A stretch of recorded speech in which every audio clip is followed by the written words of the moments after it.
Assalamu alaikum wa rahmatullahi wa barakatuhu. Before we continue watching this video, please watch the previous video to connect the dots together by tapping on the I button.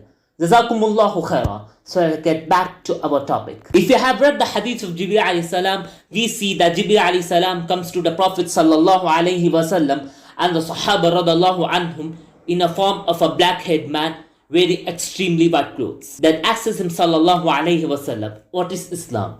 He sallallahu alayhi wasallam replies to him, Islam is that you bear witness that there is none worthy of worship except Allah, and that Muhammad sallallahu alayhi wasallam is his messenger, and to establish salah, prayer, and to give zakah, charity, and to fast the month of Ramadan, and to do hajj, pilgrimage of the sacred house if you are able to get means for it.